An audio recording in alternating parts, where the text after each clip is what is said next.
ધોરણ 6 પ્રકરણ નંબર 13 સમિતિ, જેની અંદર આજે આપણે જોવાના છે સ્વાધ્યાય 13.2 નો પ્રશ્ન નંબર 3 થી. તો શરૂઆત કરીએ પ્રશ્ન નંબર 3 ની. નીચેનું કોષ્ટક પૂર્ણ કરો. તો અહીં આપણને કોષ્ટક આપેલું છે જેમાં આકારો આપેલા છે, એની કાચી આકૃતિ આપણે દોરવાની છે જે મેં દોરી દીધેલી છે, અને એની અંદર આપણે સમમિતિની રેખાઓની સંખ્યા લખવાની છે. તો સમબાજુ ત્રિકોણ, તો મેં અહીં સમબાજુ ત્રિકોણની કાચી આકૃતિ દોરેલી છે. સમબાજુ ત્રિકોણ એટલે શું? જેની ત્રણે ત્રણ બાજુઓ કેવી હોય? સરખી. તો એને આપણે સમબાજુ ત્રિકોણ કહીએ છીએ. તો આ સમબાજુ ત્રિકોણમાં સમમિતિની રેખાઓ આપણે શું કરવાની છે? શોધવાની છે. સમમિતિની રેખા કોને કહેવાય? તે આપણને ખબર જ છે કે જ્યાંથી એની ડાબી અને જમણી બાજુનો ભાગ એકબીજા પર કેવો થાય? બંધ બેસે. તો એ રેખાને આપણે શું કહીશું? સમમિતિની રેખા. તો આ જે સમબાજુ ત્રિકોણ છે એમાં સમમિતિની રેખા આપણને કેટલી મળશે? તો આપણે જોઈએ, જો આપણે અહીંથી એને વાળીએ, આ રીતે આપણે શું કરીએ? એને વાળીએ તો તેની આ બે ભાગ, ડાબી બાજુનો ભાગ અને જમણી બાજુનો ભાગ એકબીજા પર શું થશે? બંધ બેસશે. એટલે એક સમમિતિની રેખા મળી. એવી જ રીતે આપણે જો એને અહીંથી વાળીશું તો એની ડાબી બાજુનો ભાગ અને જમણી બાજુનો ભાગ એકબીજા પર શું થશે? બંધ બેસશે. તો આ બીજી સમમિતિની રેખા મળી. એવી જ રીતે આપણે જો એને શું કરીએ? અહીંથી વાળીશું, આ રીતે વાળીશું, બરાબર. તો તેની ડાબી બાજુનો ભાગ અને જમણી બાજુનો ભાગ એકબીજા પર શું થશે? બંધ બેસશે. તો સમબાજુ ત્રિકોણની અંદર સમમિતિની રેખાઓની સંખ્યા કેટલી થશે? 3. હવે લઈએ ચોરસ. તો ચોરસની ચારે ચાર બાજુઓ કેવી હોય છે? સરખી હોય છે. તો ચોરસમાં સમમિતિની રેખા કેટલી મળશે? તો પહેલા તો આપણે એને આ રીતે ઊભું વાળીએ તો એની ડાબી બાજુનો ભાગ અને જમણી બાજુનો ભાગ કેવો દેખાશે? સરખો. એટલે એક સમમિતિની રેખા મળી. હવે જો આપણે એને આડું વાળીએ આ રીતે તો કેટલી બીજી સમમિતિની રેખા આપણને જોવા મળશે? હવે જો આપણે એને આ અહીંથી વાળીશું આ રીતે તો તેનો ઉપરનો ભાગ અને નીચેનો ભાગ આ બે ભાગ એકબીજા પર શું થશે? બંધ બેસશે. તો આ ત્રીજી સમમિતિની રેખા જોવા મળશે. હવે આ રીતે જો વાળીશું તો આપણને કેટલી? આ ચોથી સમમિતિની રેખા જોવા મળશે. તો ચોરસમાં સમમિતિની રેખા કેટલી જોવા મળશે? 4. તમે આનું ચોરસ કાગળ પર કટિંગ કરીને પણ એવી જ રીતે સમબાજુ ત્રિકોણનું કાગળ પર કટિંગ કરી આ વિવિધ આકારોનું કાગળ પર કટિંગ કરીને તમે વાળશો તો તમને એની અંદર એટલી સમમિતિની રેખા જોવા મળશે. હવે છે આ લંબચોરસ. તો આપણે જાણીએ છીએ કે લંબચોરસની સામ સામેની બાજુઓ કેવી હોય છે? સરખી હોય છે.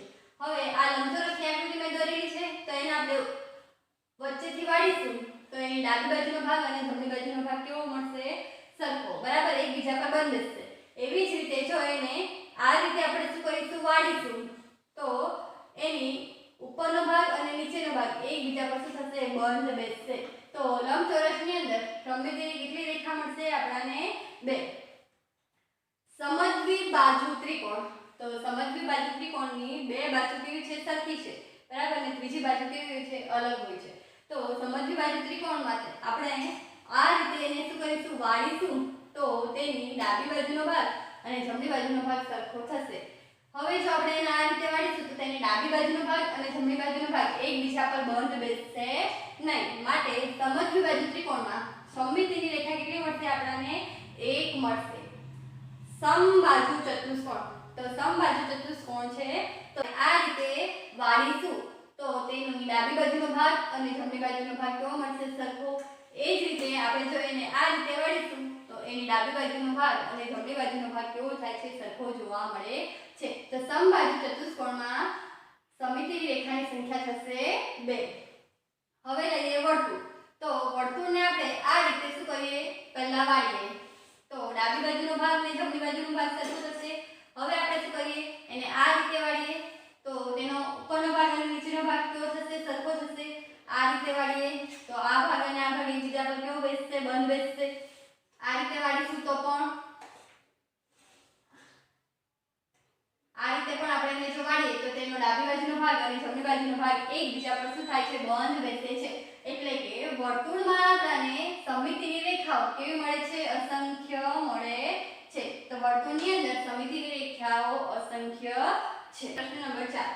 તમે એવો ત્રિકોણ દોરી શકો કે જેને એક સમિતિની રેખા હોય, બે સમિતિની રેખા હોય, ત્રણ સમિતિની રેખા હોય, એક પણ સમિતિની રેખા ન હોય, દરેક માટે કાચી આકૃતિ દોરો. તો અહીં આપણે ત્રિકોણના પ્રકાર આપણે આગળ શીખી ગયા છે, બરાબર. તો એ ત્રિકોણના પ્રકારને આધારે આપણે જેમાં જે ત્રિકોણની અંદર એક સમિતિની રેખા જોવા મળે, બે સમિતિની રેખા જોવા મળે, ત્રણ કે એક પણ સમિતિની રેખા ન જોવા મળે તેવો ત્રિકોણ દોરવાનો છે. તો પહેલા એક કાચી આકૃતિ દોરી. તો એક સમિતિની રેખા હોય તેવો.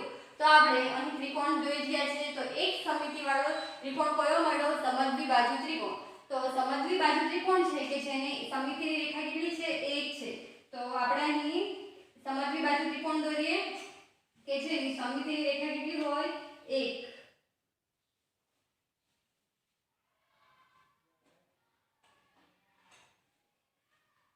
આ સમદ્વિબાજુ ત્રિકોણ છે.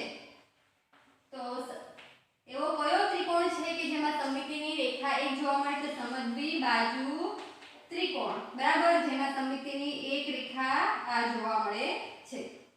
હવે જોઈએ બે સમિતિની રેખા હોય તેવો ત્રિકોણ દોરી શકાય? તો ના, બરાબર, કે બે સમિતિની રેખા હોય એવો ત્રિકોણ આપણે દોરી શકતા નથી.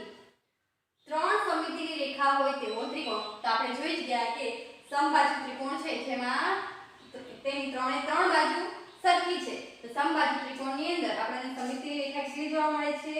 3 જોવા મળે છે. તો આપણે સમબાજુ ત્રિકોણની કાચી આકૃતિ દોરીશું. તો આ સમબાજુ ત્રિકોણ છે. સમબાજુ ત્રિકોણના માપ કેવા હોય છે? સરખા. તો આપણે સરખા માપવાળો એક સમબાજુ ત્રિકોણ દોરી દઈએ. હવે એની અંદર ત્રણ સમિતિની રેખા મળશે આ રીતે. એક,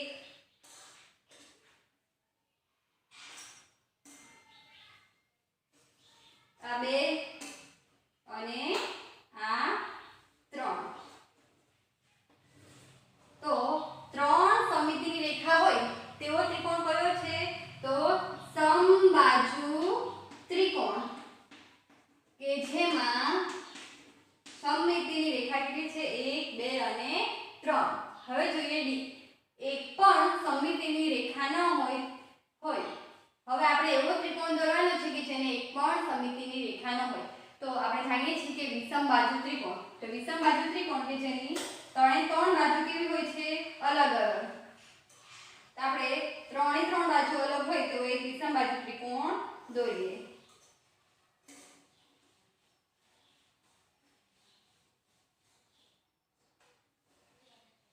તો ત્રણ બાજુ અલગ ધરાવતો આપણે વિષમબાજુ ત્રિકોણ દોર્યો. તો તેમાં આપણને સમિતિની રેખા કેટલી જોવા મળશે? 1 જોવા મળશે. તો એક સમિતિની રેખા ધરાવતો ત્રિકોણ કયો થશે? વિષમબાજુ ત્રિકોણ. પ્રશ્ન નંબર 5. ચોરસ ખાનાવાળા કાગળ પર નીચેના આકારો દોરો. તો આપણે અહીં આલેખ પેપર પર દોરીશું. એમાં એક ત્રિકોણ કે જે આડી રેખા પર સમિત હોય પણ ઊભી રેખા પર ન હોય. તો મેં અહીં આલેખ પર આકાર દોરેલા છે. એનું એ છે કે એક ત્રિકોણ કે જે આડી રેખા પર સમિત હોય પણ ઊભી રેખા પર ન હોય. તો મેં અહીં એક ત્રિકોણ દોરેલો છે.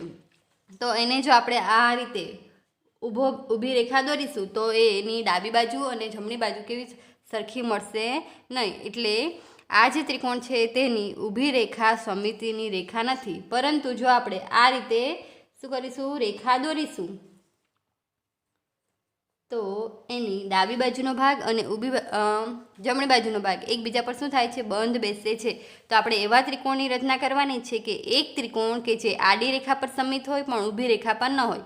તો આ એવો ત્રિકોણ છે કે જેની આડી રેખા પર સમિત છે પણ ઊભી રેખા પર સમિત નથી.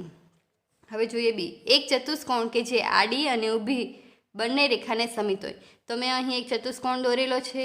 હવે આપણે એને અહીંથી ઊભી રેખા દોરીશું આ રીતે. તો જો 3 ખાના છે, આ બાજુ પણ કેટલા ખાના છે? 3 ખાના છે. તો એ ઊભી રેખા પર સમિત છે. હવે એવી જ રીતે જો આપણે અહીંથી એને વાળીશું તો આ જે આડી રેખા છે એ પણ શું છે? સમિતિની રેખા. તો આ એક એવો ચતુષ્કોણ છે કે જે ઊભી રેખા અને આડી રેખા પર શું છે? સમિત છે. હવે જોઈશું સી. એક ચતુષ્કોણ કે જે આડી રેખા પર સમમિત હોય પણ ઊભી રેખા પર ન હોય. તો મેં આ એક ચતુષ્કોણ દોરેલો છે. આ જે ચતુષ્કોણ છે તેને જો આપણે આ રીતે ઊભો ભાગ દોરીશું તો એની ડાબી બાજુનો ભાગ અને જમણી બાજુનો ભાગ એકબીજા પર બંધ બેસશે નહીં. પરંતુ આપણે જો આ રીતે આડી રેખા દોરીશું તો તેનો ઉપરનો ભાગ અને નીચેનો ભાગ એકબીજા પર શું થાય છે? બંધ બેસે છે. બરાબર. તો આ જે છે તે સમમિતિની રેખા છે. તો સી છે કે એક ચતુષ્કોણ કે જે આડી રેખા પર સમિત હોય પણ ઊભી રેખા પર ન હોય. તો આપણે અહીં એવો ચતુષ્કોણ દોરેલો છે કે જે આડી રેખા પર સમિત છે પણ ઊભી રેખા પર સમિત નથી. હવે જોઈએ ડી. એક ષષ્ઠકોણ કે જેને બરાબર બે સમિતિની રેખાઓ હોય. તો મેં અહીં એક ષષ્ઠકોણ દોરેલો છે કે જેને ખાલી ફક્ત કેવા બે જ સમિતિની રેખાઓ હોય. તો આ જે છે ષષ્ઠકોણ એને આપણે આ રીતે ઊભો ભાગ કરીશું તો તેની ડાબી બાજુનો ભાગ અને જમણી બાજુનો ભાગ એકબીજા પર શું થશે? બંધ બેસશે. એ જ રીતે જો આપણે એને આ રીતે એનો ભાગ કરીશું તેનો તો ઉપરનો ભાગ અને નીચેનો ભાગ એકબીજા પર શું થશે? બંધ બેસશે. અહીં જે આપણે ષષ્ઠકોણ દોરેલો છે આ ષષ્ઠકોણની 6 બાજુ સરખી નથી એટલે આપણે એની અંદર બે સમમિતિની રેખા મળે છે. હવે જોઈએ ઈ. એક ષષ્ઠકોણ કે જેને 6 સમમિતિની રેખાઓ હોય ને આપણે જાણીએ છીએ કે જો ષષ્ઠકોણની 6 બાજુ કેવી હોય? સરખી હોય.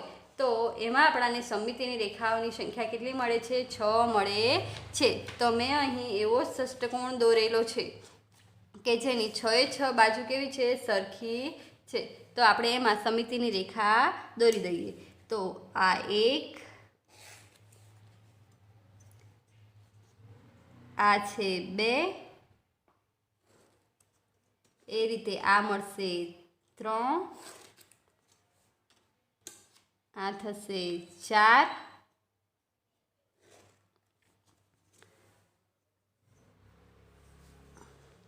હવે આ થશે 5,